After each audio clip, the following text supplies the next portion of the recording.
Well, it's a great pleasure to be here. We established UK One about 10 years ago, and we do two things. Firstly, we try and create spaces where people can look at the future of work and organisations. What we find is that people don't have enough time to take those two steps back from the day-to-day firefighting and think a little bit more strategically about the challenges that they're going to face. And then secondly, closing the gap between leading-edge practice and common practice. We know that far too few companies across the whole of Europe, really, are actually doing the things that we know that works. Starting point, the past is increasingly an unreliable guide to the future. Actually, what that means is that a lot of the baggage we carry with us, a lot of the kind of the common sense principles that we know about how to make organizations work, may not apply anymore in an increasingly volatile world. Are our organizations becoming obsolete? The pace of change is becoming so fast. Technologies are changing very fast, we know, but in a rather unpredictable way. Was anybody here old enough to have been working in the early 90s? No? One person. Right, okay. Two? Any more? Could you have predicted in about 1991, 92, anything that would have radically have changed the way that you worked? I mean, could you have predicted email? The internet, even mobile phones. The European Union, as you may know, has this objective to become the world's leading knowledge economy by 2010. 2010, incidentally, is the year where the rate of research and development expenditure per capita in China overtakes that of the EU at an angle like that on the graph.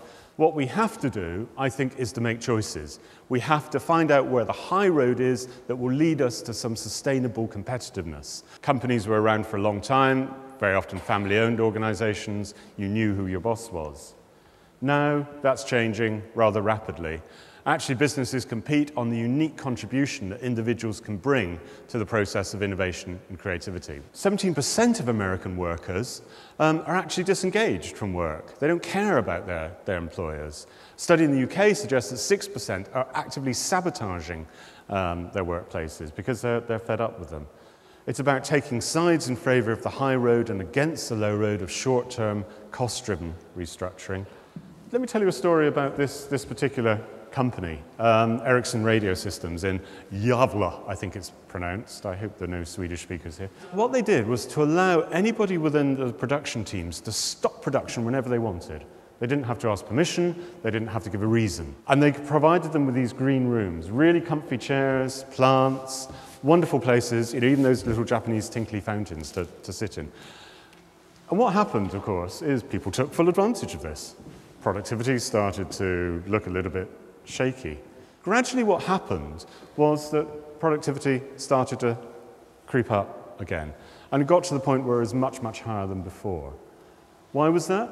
Because actually one of the biggest problems in most workplaces is when you know that things are wrong, that they're inefficient, that there is a better way of doing things, it's very hard to create the space to actually take two steps back from the day-to-day work and think about different ways.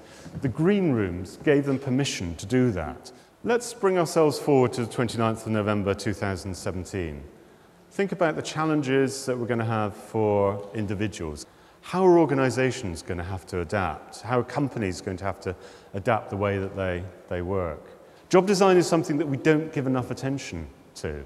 The Dutch, for example, have done an enormous amount of work on this, looking at how you balance work which is both healthy physically and in a psychosocial sense, but work which is also productive and creative. Team working is something we talk about an awful lot. Everybody, talks about working in teams, and yet the evidence is that actually very few organizations really do it well. And what we may hear later on from some of the companies that we'll be talking to is that even if you set up effective team working, there's always this tendency to drag things back into the old ways of doing things.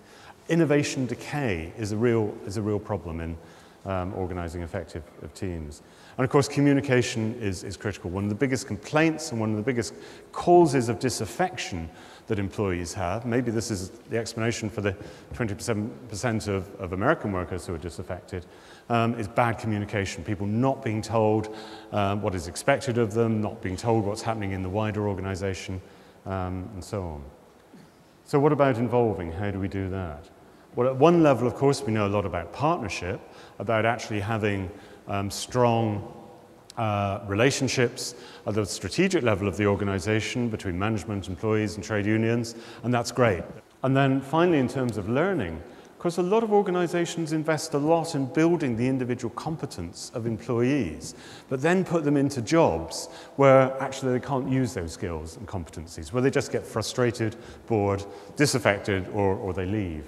You can't divide these things up. What we discovered is that organizations that were only working in one of those circles weren't really achieving the benefits of the innovations that they'd made because they're self-supporting. And the trouble is, if you just work in one area, the organization almost develops antibodies that attacks the innovation that you've done and brings it back into line. But it's where you actually do all three of those different things, work in those three different spheres, then you create the conditions for knowledge, creativity, and innovation.